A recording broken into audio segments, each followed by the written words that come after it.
Hi, this is Little Dwarf playing games while rambling incoherently into a microphone. Why? Well, just because I can. And this time I'll be playing the Brigmore Witches DLC for Dishonored 1, Blind. I've already finished the main game and the Knife of Dunwall DLC, so without further ado, let's start with this.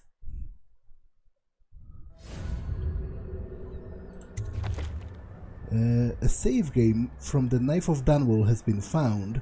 You can use your progression in the Brigmore Witches. You will retrieve your equipment and powers. Which progression do you want to use?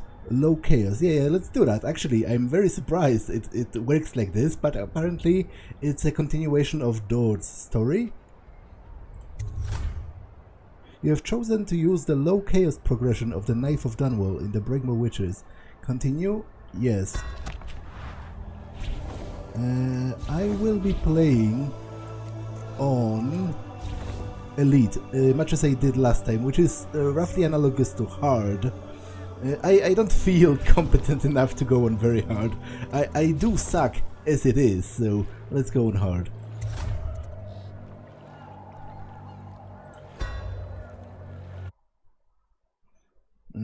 You have been ill at ease ever since you assassinated Empress Jessamine Coldwin and aided in the abduction of her daughter Emily. He knew. The black-eyed bastard knew that when my blade stilled the Empress's heart and delivered her daughter to the Lord Regent's men, everything would fall to pieces. He watched me do it anyway. And now the world's gone mad. Plague grinds the city down. Corruption rots. A mad killer roams the streets by night, seeking revenge. The overseers have stormed my hideout in the flooded district.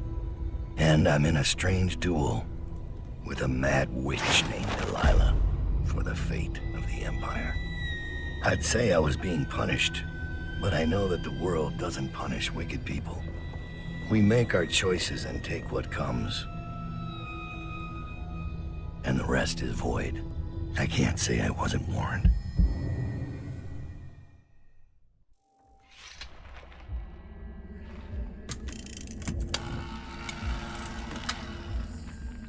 The men are recovering well from the attack, but they don't understand the danger they're in.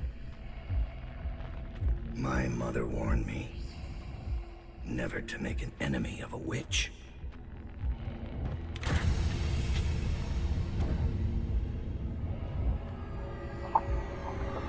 Is that Corvo? Corvo, here to settle our debt.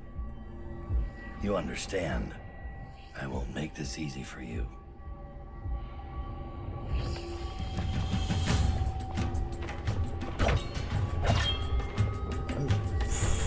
I don't think I can kill him. That would derail the entirety of the base game.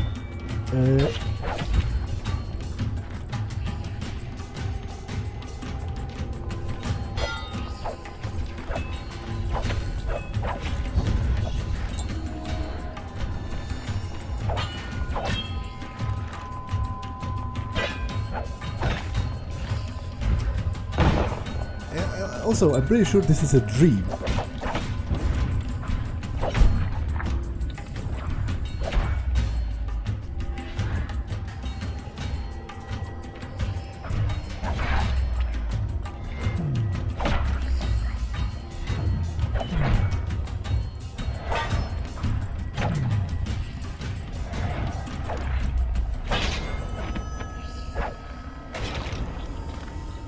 Defeat Corvo Atan, yeah.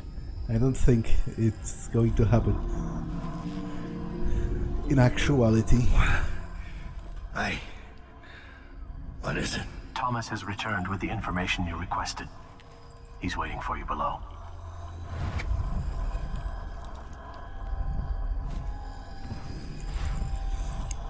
Okay, I do need to switch the powers because my muscle memory is going to annoy me if I have them switched. I'll have the stun mine on one.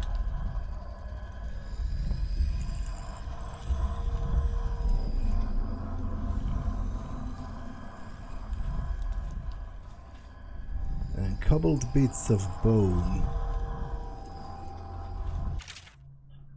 Wow, that's quite a lot of text.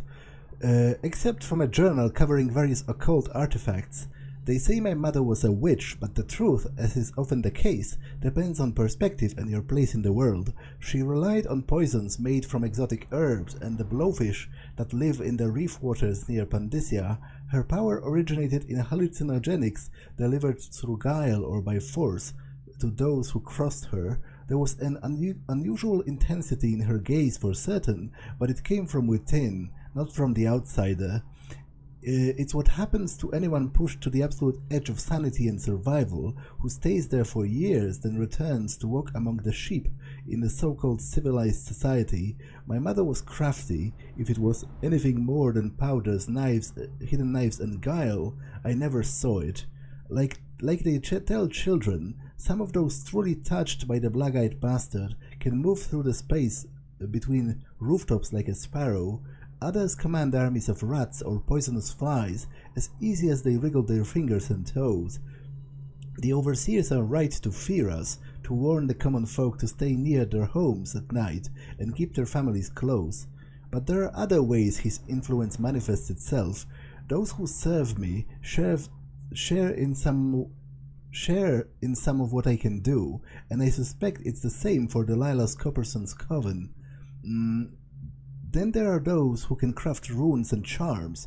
The old woman across town, they call her Granny Rags, she carves and polishes the bones of whales, stringing them together and opening them to the void until they moan like the fever sick on a cold night. I found a few of her talismans, and with each one I touched, a tiny piece of me departed and settled in with her. What does she gain? A longer life? Some kind of a power I don't understand? The making of such things is beyond me. I have known 4 people in my time who carried the mark of the outsider, but I've known dozens more who wanted it, who stood at night in stagnant ponds and begged with the dust blowing through the graveyards, people who gutted animals or burned the flesh of men, thinking it would call forth the void. I met a dying man once who had collected runes and charms for years. He crushed them all into powder, made a paste and ate them, thinking he would gain whatever magic was in those things. His death was long and painful.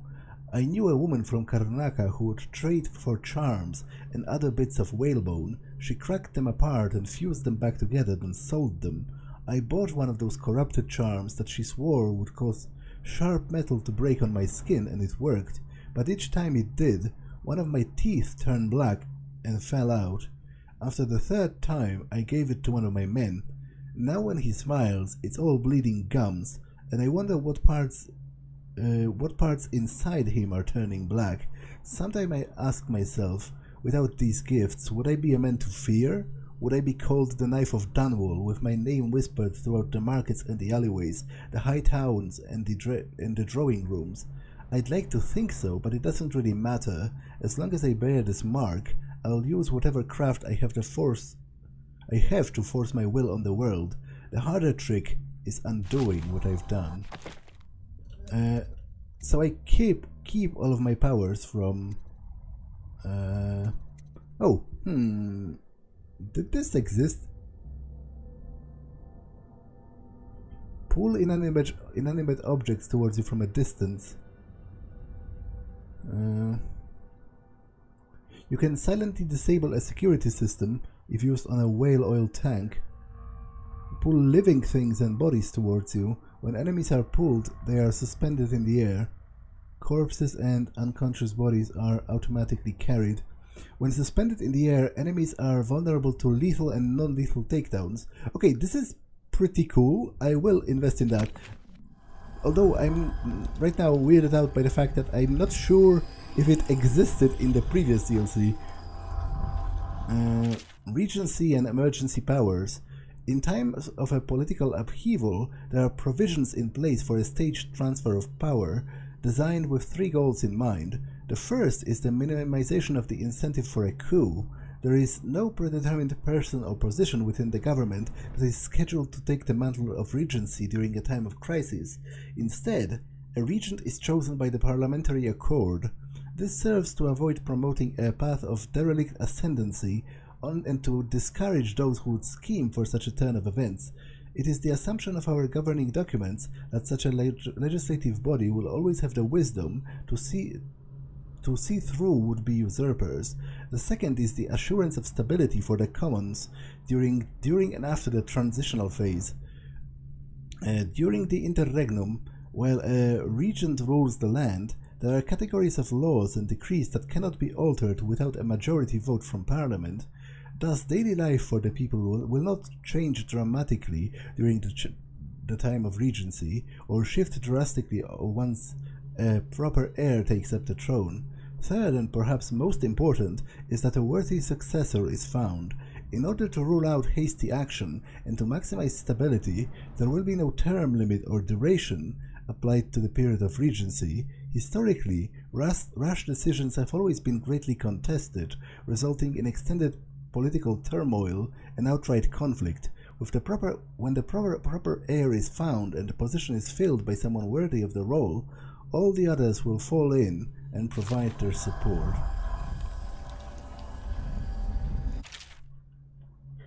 Except for a pamphlet published in response to the plague, Dunwall, the seat of power in the known civilized world, the Empire of the Isles, it is our great capital, and it has been brought low by vermin, the very thought galls. We are faced with the reality that our once great city is in a state of shambles, and the few remaining domiciles in any habitable conditions are the estates of those wealthy enough to ward themselves against that reality. A city cannot continue to thrive, populated only by the upper classes and their cloistered sycophants.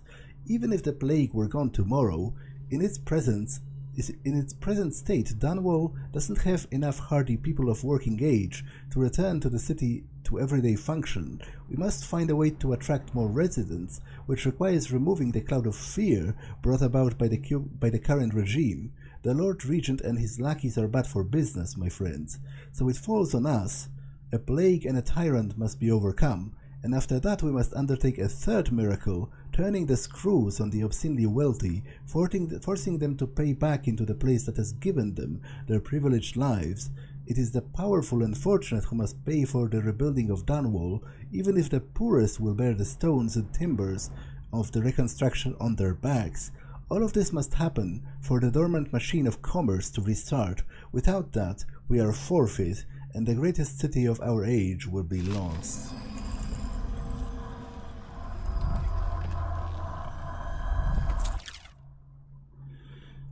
Ports of call. Except from a guide to the port cities across the Empire, Potterstead in Bristol, a small town, but the locals are charming and the ale is unmatched. Be certain to visit during the month of Winds for the Pennant Festival.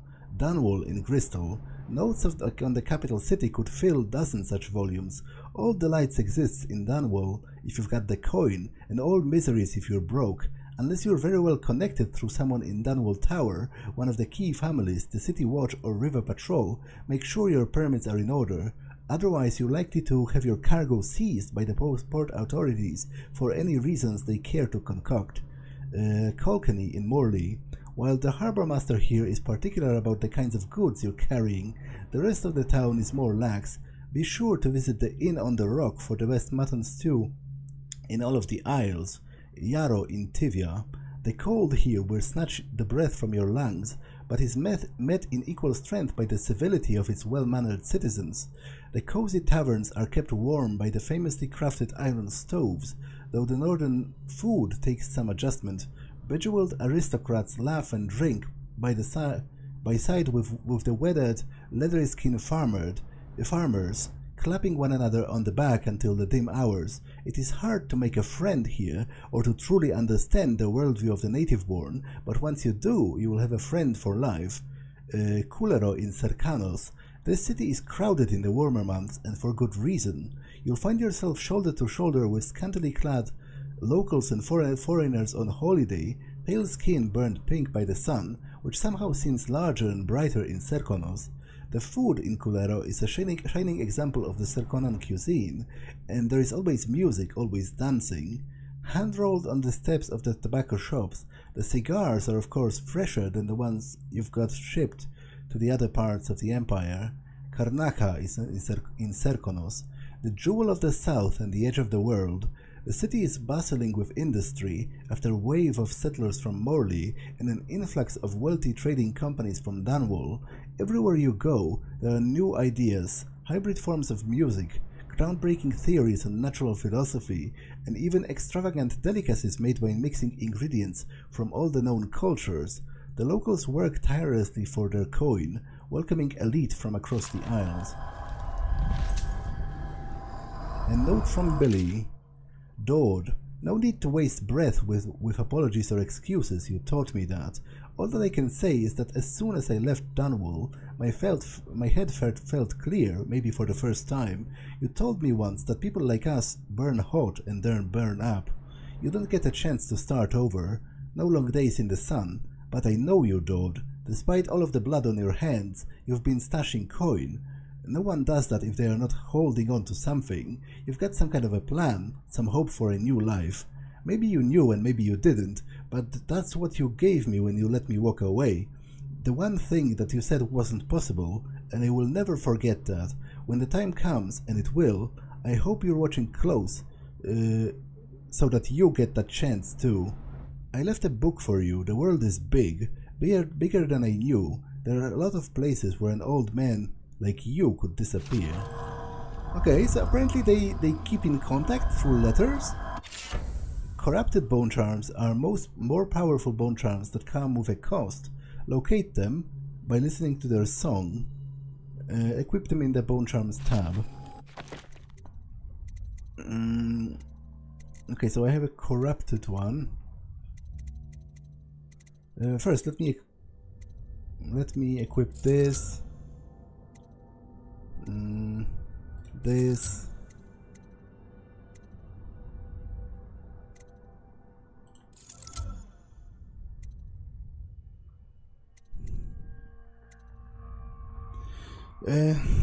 When taking damage, your mana is drained before your health, but mana does not regenerate. Okay, this is pointless and literally useless to me.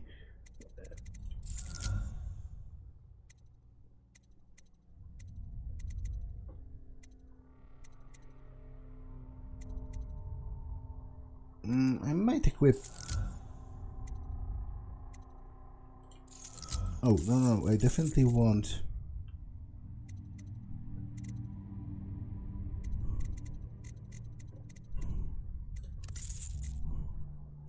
Definitely want this.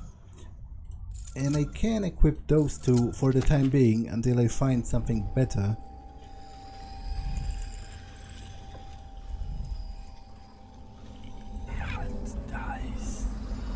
Okay, there's a room downstairs.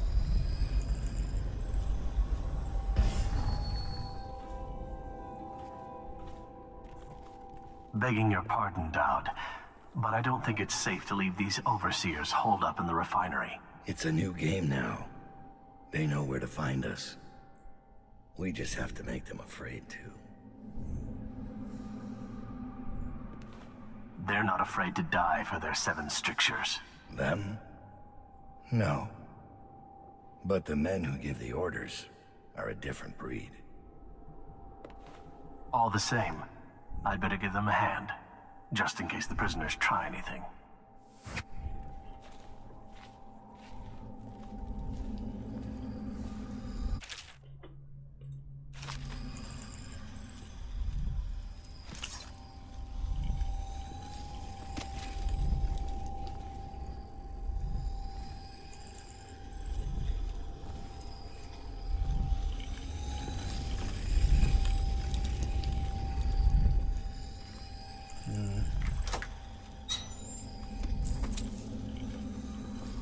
Metaphysica Mysterium. Except from a longer banned work on supernatural ritual, it is said that we should not sully our hands when combating the forces of the void. My studies have been deemed heretical by my brothers, but the rewards have been invaluable.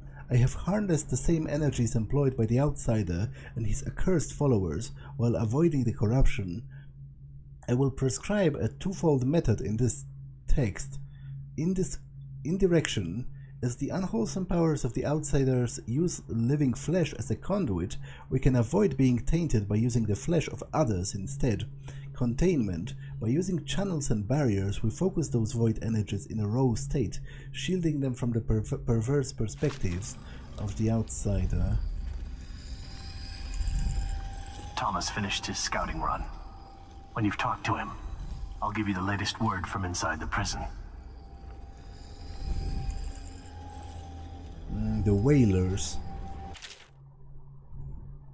One gentleman of advanced age swore that his brother had been taken by the Whalers, a notorious gang associated with a man called Dodd.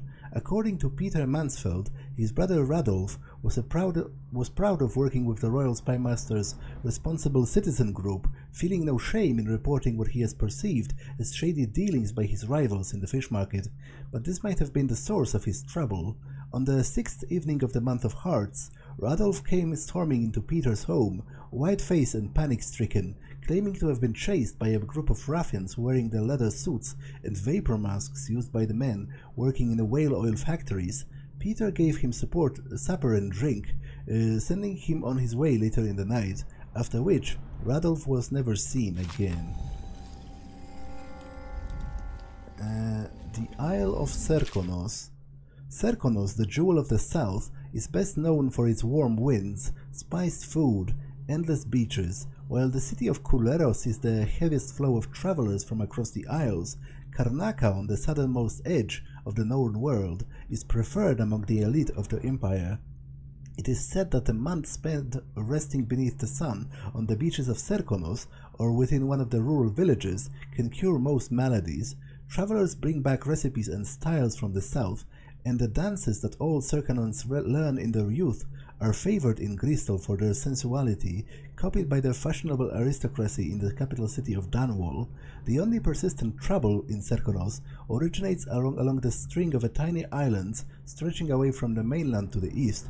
For generations, pirates have hidden among the archipelago, raiding travelers passing between the isles, and most recently attacking whaling ships returning with the rich stores of oil. I found Lizzie Stride. Getting her to lend us her boat will be a bit complicated, however. She's in Coldridge. From what I hear, they've got enough on her to hold her for about 1,000 years. Coldridge. We can use this. We'll get her out. And Stride will have to pay back the favor. We'll have our transport. Yes, sir. Your tools have been cleaned and placed in the chest over there. I'll wait here until you're ready to leave. Ready to go. Soon as you've got your gear. Ready to go. Soon as you've got your gear. A recent journal entry, written in a careful hand. Our troubles began with a name, Delilah, a mystery given to Dodd by the face he sees in his dreams and whose voice he hears while kneeling at the shrines hidden in the lost parts of the city. None of us have ever heard this voice, but we know its power. It spoke to our master, telling him of the coming doom and saying that solving this riddle was the only way to escape. We knew nothing of Delilah, except that we found a whaling ship by that name, a tenuous connection, but where the outsider's word is concerned, there are no coincidences. We discovered the ship was named after a woman who once walked the halls of the Dunwall Tower with Jessamine Coldwin. Later she became a painter, an apprentice of Sokolov himself, until she snared an aristocratic patron named Arnold Timsh.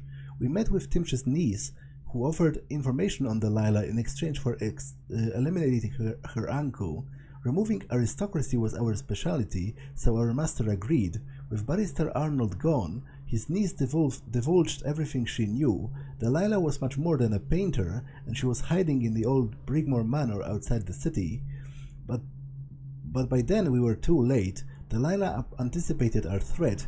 For some time she has been working her corrupt influence on the best of us, the assassin Billy Lurk. Delilah turned Lurk against us, and together they sold us to the overseers. When we returned to our hideout in the flooded district, we were swarmed by gold masks and hounds, but Dodd is quick and wise in our trade. In the end he kept us alive, though there were losses. Now our resources are strained, some of the men are grumbling. I see the strain on Dodd's face. Killing the Empress, handing over her daughter, those are not easy burdens to bear, and Lurk's betrayal weighs on him heavily. He sleeps troubled by curses and shouts. Now we make preparations to strike back at Delilah. She is planning something at Brigmore, something that affects everyone in the Isles, and she will be expecting us. Like our master, she shares her gifts from the outsider with those who follow her. How many are there, I wonder? I have no secrets from my master, my loyalty is without question, but I fear this might be the last days of the Whalers, and perhaps the last days of Dodd.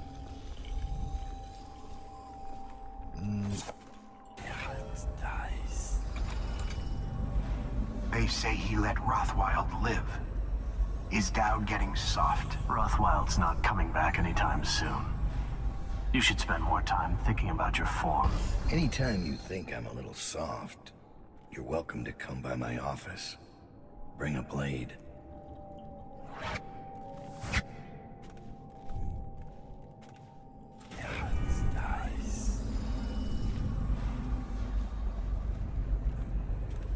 Corvo's out there, Dowd. It's a matter of time before he shows up here. He's got the Lord Regent's army to chew through first. What are you going to do when Corvo arrives? He won't make it past the Weepers and the river crusts. The city's changed since he was the royal protector.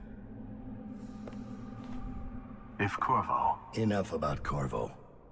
You should be preparing for Brigmore. As you wish.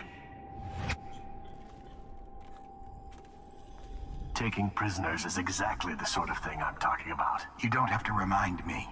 It's Billy's doing that the Overseers found us. That wasn't Dowd. Dowd should have caught it. And now Witches? He's not the man he was. Quiet. You're going to get us killed. Dowd. Ever vigilant, I see. Are we leaving soon to Brigmore? Interesting times, gentlemen. Overseers in the flooded district. Witches abroad in the city. Traitors in the ranks. I'd be nervous too. Then I'd remember who killed the Empress in Dunwall Tower and came out untouched. Knife of Dunwall, a survivor's tale. From a street pamphlet containing a sensationalized sighting of the assassin Dodd. Gentle reader, be assured that your coin is well spent today. What you read here may one day preserve your life and your sanity. No one has seen the Knife of Dunwall and lived to tell it until now. The sun was setting, a bloody stain across the sky, silhouetting the noble contours of Rothwild's slaughterhouse. The stench of blood, the flesh of men and whales, soured the air. Dodd slittered from the sewers, his body slick with gore and crawling with vermin that no mortal man could have tolerated. His shadow stretched out before him on the ground and revealed his true nature, a horned thing, warped by heresy, a shape too terrible to be put into words, my gentle readers, a sorcerer from the void without question. I could hear the moans of the dying workers he left in his wake, but he did not even pause to acknowledge their plight, for his heart is colder than Tyvian ice.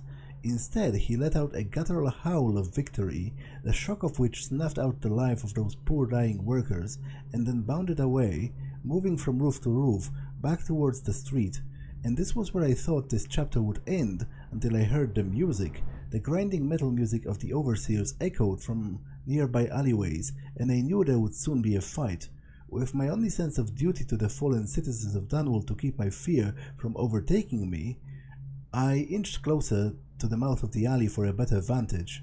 A brave contingent of the Overseers have captured one of Dodd's lieutenants lurking in the alley. He or she, I could not tell behind the thick leather of the industrial whaler suit, was prone and tied with sturdy ropes, surrounded by Overseers, but their fixation was ultimately their undoing. Dodd fell from above, moving through the air as easily as a falcon, I swear upon my spirit. Without sound, he glided down among them, and the music maker was the first to die. As Dodd tore the man's head from his shoulder, the wretched song faded in discordant wail. Then I watched as the most notorious assassin of our time became a flurry of leather, metal and blood, deflecting bullets and sword blades with ease. The last overseer, no doubt consumed with terror upon seeing his brothers fell so easily, sank to his knees and begged for mercy. Dord spoke a single word that made my entrails squirm in my belly upon hearing it. The overseer shrieked like a madman until his mask split in two, as though struck by some hammer and chisel, and a stream of blood gushed forth from the crack, bathing Dord's boots. I closed my eyes at this point, too overwhelmed to witness any further atrocity. I could only hope that if the foul heretic discovered me next, my life would end swiftly, but when I opened my eyes, Dord was nowhere to be seen. This was the last time I ever saw the knife of Dunwall, so heed my warning, gentle reader. Should you or anyone you love witness some misshapen shadow fall across your path, or should you hear the slightest rumor of dark words whispered from the rooftops, then flee. Flee with all the haste. This will hold while we're away. Anything short of cannon fire. Let's hope it won't come to that.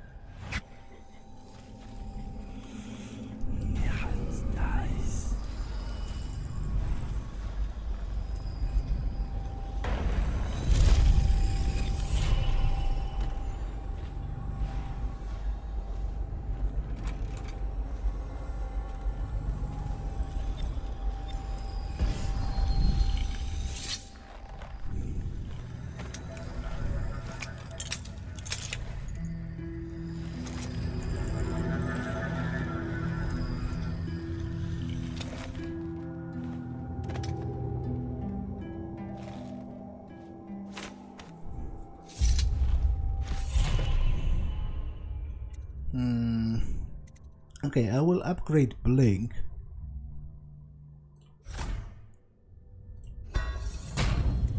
And now, I don't want this, because I don't want an assassin, because he will kill people. He's an assassin. It's in his job description. I don't want this because this is for killing. Don't want this because this is for killing as well. Might get this, which maybe this enables the double jump. You know, I've had it from such an early point in the vanilla game that I might not know that. Yeah, sure, let's do this. Yeah, you can jump higher by holding spacebar.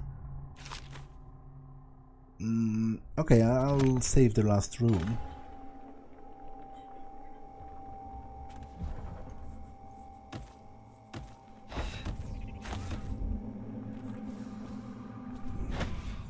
Wait, but he jumps even higher than Corvo did, I think.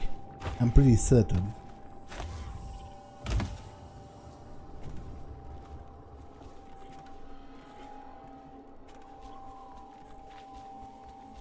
Is it time to go, sir? Yes.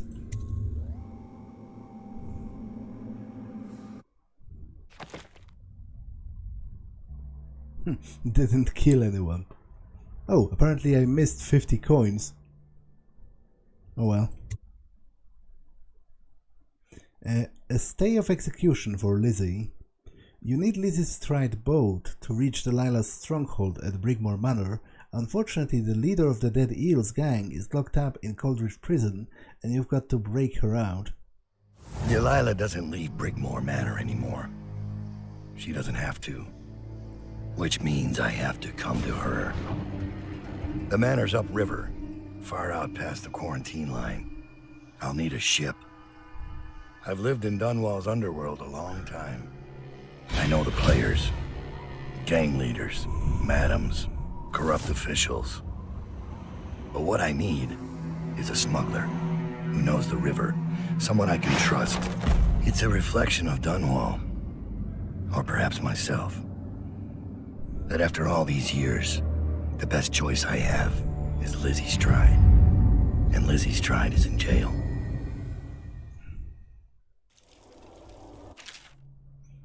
Yeah, you can use your network of spies, I know that already. What favors can I buy? You're disguised as an overseer. An overseer has been summoned to prison. Your contact will intercept him and send you in his place. Using the overseer's uniform should fool the prison guards long enough to get you inside. No.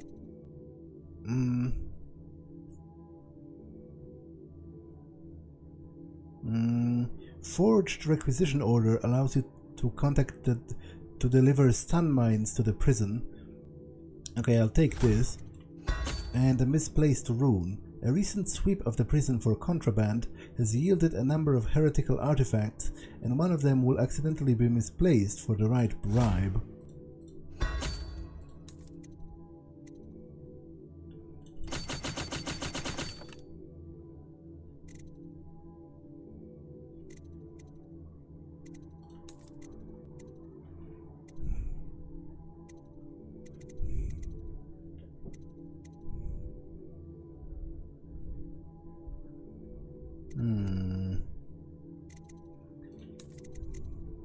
Yeah, I think I'll save the rest to get better upgrades in the next mission.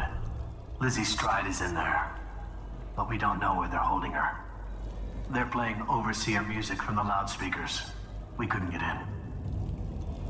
Why the music? One of their prisoners. A spy caught at Dunwall Tower. The guards have sent for overseers to investigate. I'll be back with Lizzie Stride. Stay hidden.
Those are the sewers that Corvo escaped into in the first game.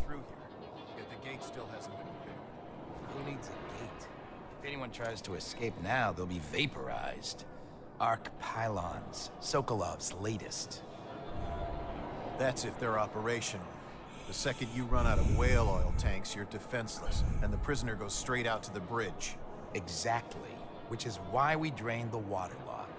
No one survives that fall again. Still, the Lord Regent won't tolerate another escape. We have to be extra careful.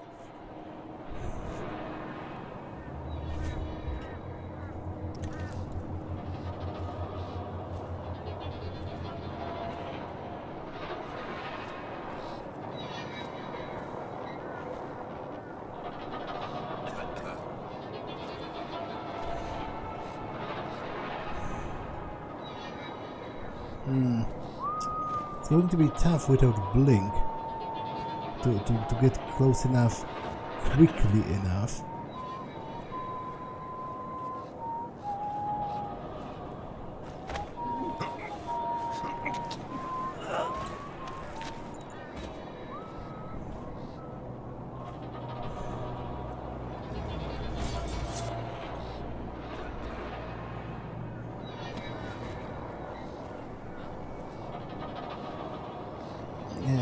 Damn it, I think he's going to see the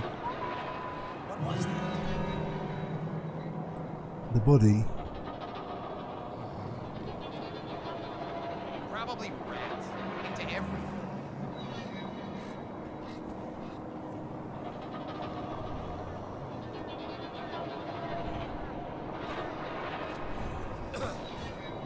What's going on there? Scars! For me! What? Oh! I had the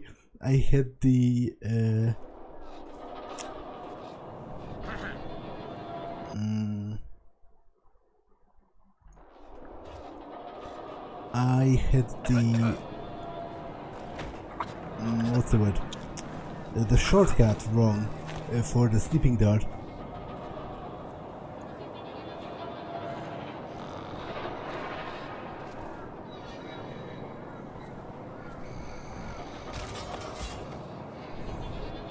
So let's correct that mistake before I blow somebody up again.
I don't think I can get behind him.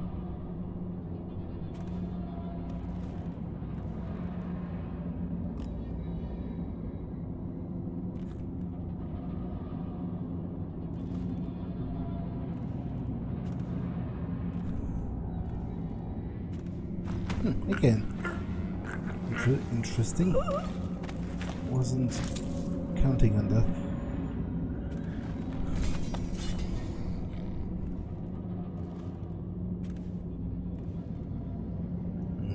What's that for? Ah, that opens the door, I remember. Remember that the Overseer has been summoned to address the situation in the interrogation room. Until the Overseer arrives, no one is to enter the interrogation room. The prisoner's cells are off limits to Overseers and other visitors. No exceptions.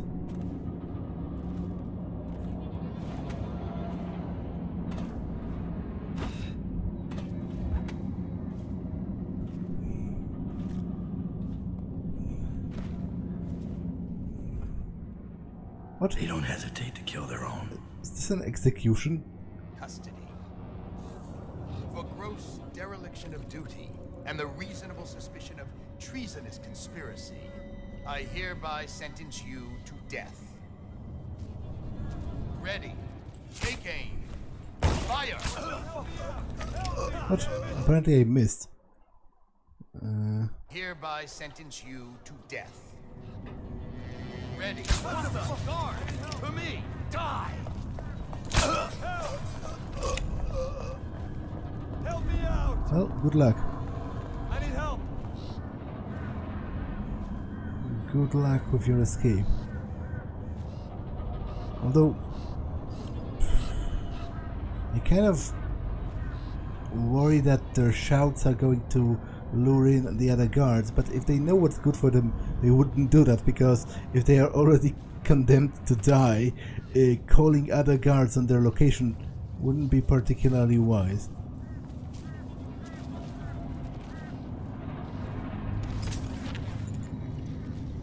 It is better to be a coward for a minute than dead for the rest of your life.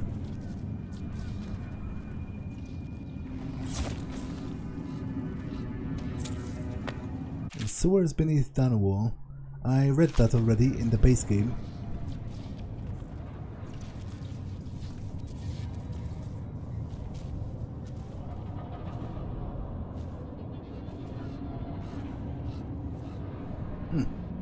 Apparently the music is not heard here, which is interesting.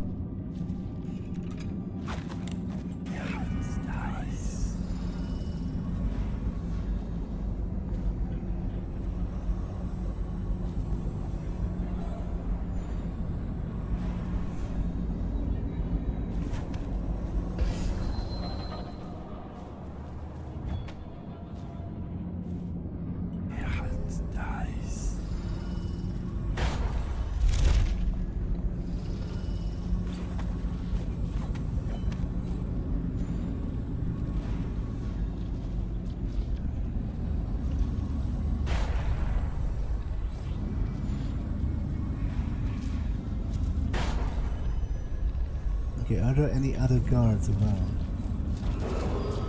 The Sokolov radial interdiction device, or Arc Pylon, is for use only by personnel trained in proper imprinting procedure.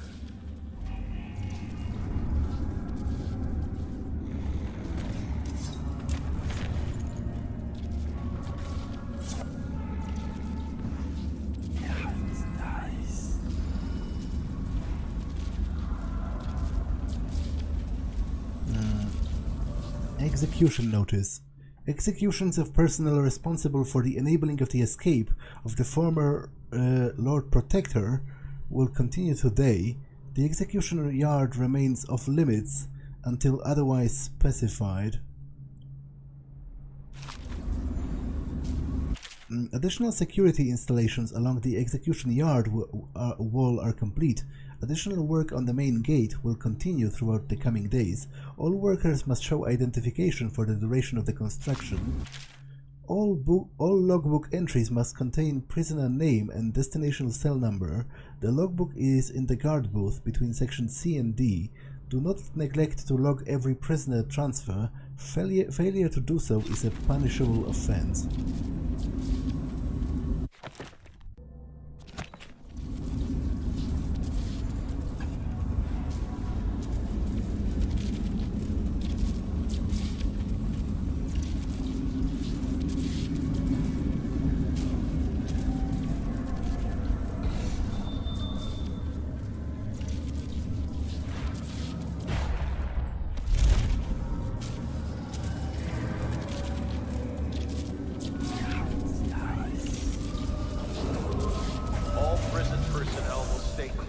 Interrogation room.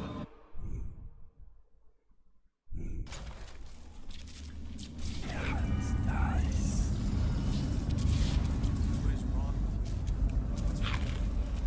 We're sending 3 men to fire this squad. No one knows what actually happened. Didn't they do it? Emmerich drinks and chose a bad day to sleep in. Morris lost his nerve at the sewer gates. Neither of them knew anything. They died to satisfy the Lord Regent's office. And Officer Thorpe? Thorpe slipped him the key. Everyone knows that. He got weak. They paid him off, but he couldn't tell us who it was. And believe me, he wanted to by the end. You've seen Corvo train, haven't you? Once he had the key, there was no stopping him. And the way he went off that bridge? How do you stop a man who'll make a jump like that? Like he doesn't care. Or like he's more than human. You think he's I think we played that overseer noise for a reason. I think there's more happening here than any of us know.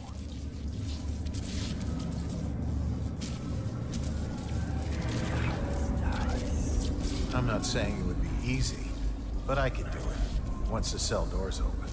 You? How? In the first rush, I take 2, 3, before they get their swords out, pick up their pistols. I'm a good shot. How good?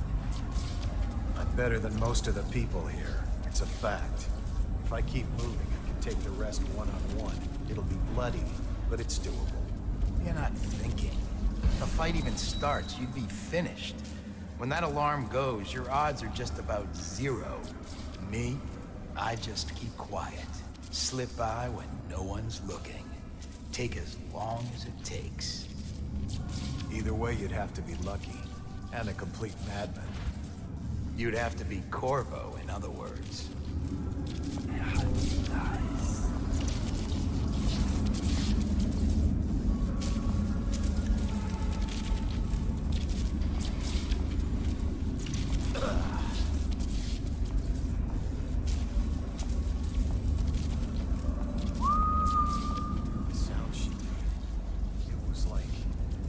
Don't. Not until the Overseer finishes. I don't want to think about it.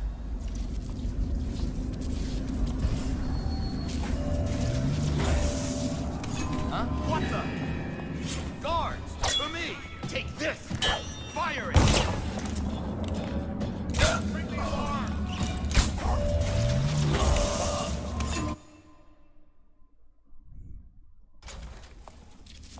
Okay, I'll wait until he passes the door. And then I'm pretty sure the pylon won't be able to reach me. Unless he turns, in which way I'm screwed.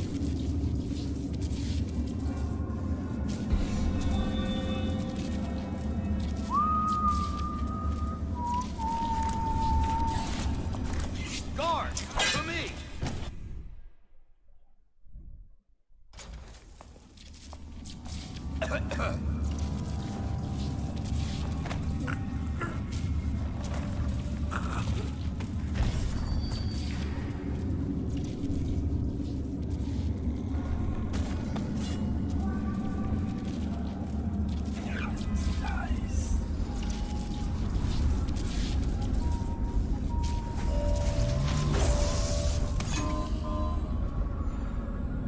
Apparently it can even work through walls, which is a bit of a problem, to say the least.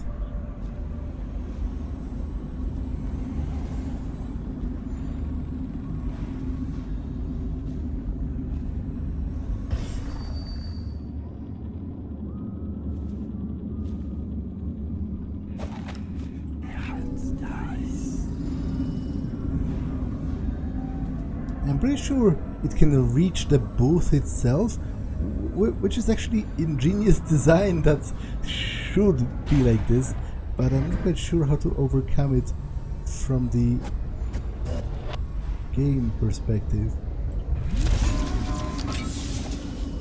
I guess I just have to be quick enough, because it has like a wind-up period.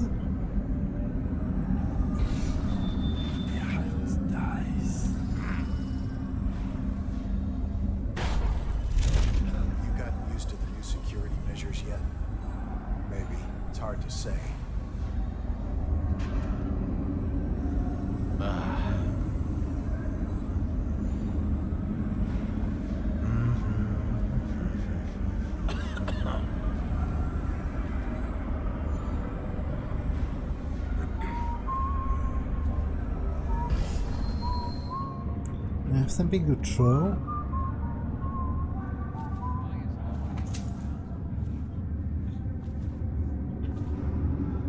Just give me the one chance.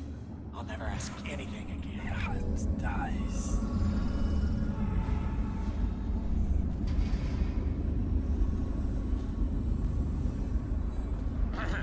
Another toad somewhere he doesn't. Someone get over here! Get around him! We're not taking this one alive!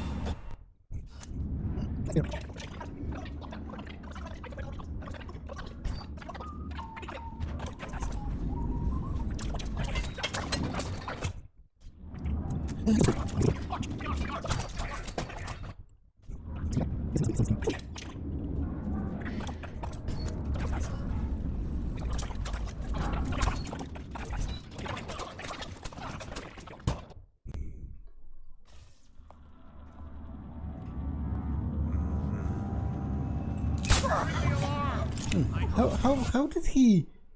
Maybe he does. Maybe he hears it instead of seeing it.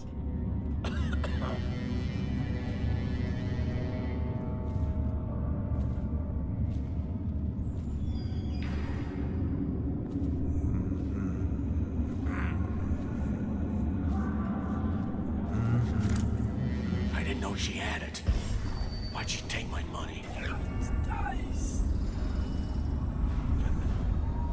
If I had something to throw, maybe this will alert them. It's quite loud.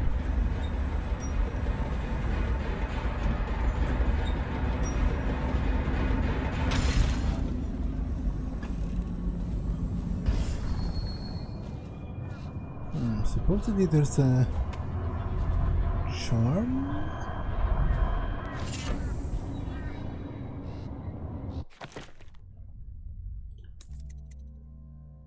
Having your weapons out doesn't slow you. Okay. I guess I can have it for now.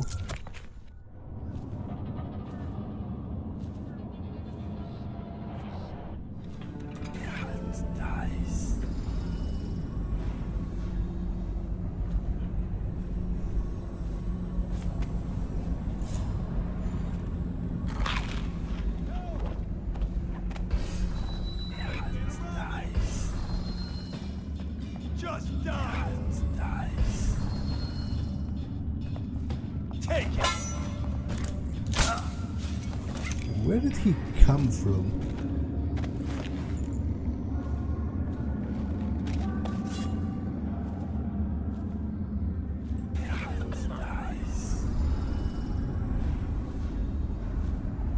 Someone's supposed to be on duty. It's going to start any moment, and I'll die weeping blood. Okay, there's a bottle right here, which I've been staring at for quite some time, and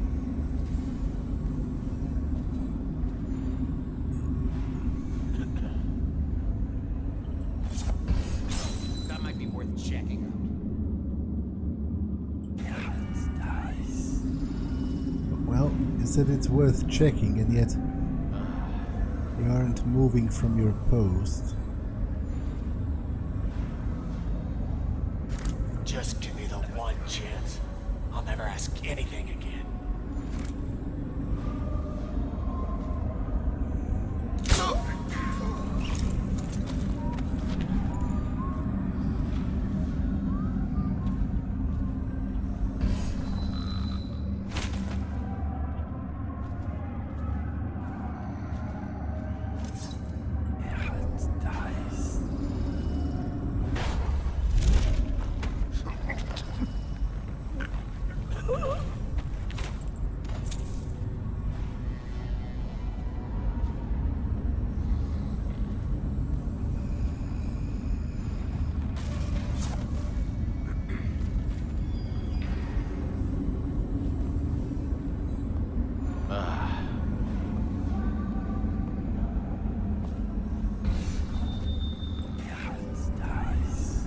I'm not doing it. Not me.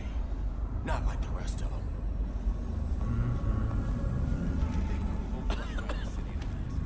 Executing people he doesn't like. I'm telling you, it's him. No, no.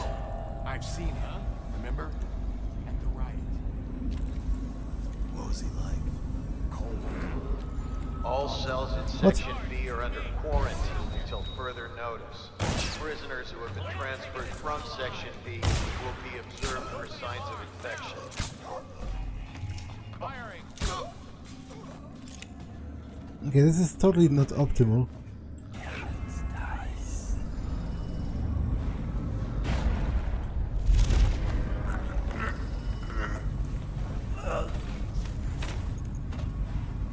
When I find you, it's going to be bad.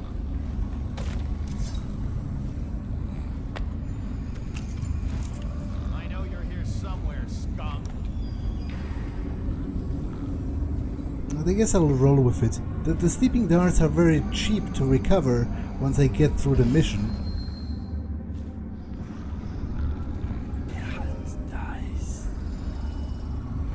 I know you're here.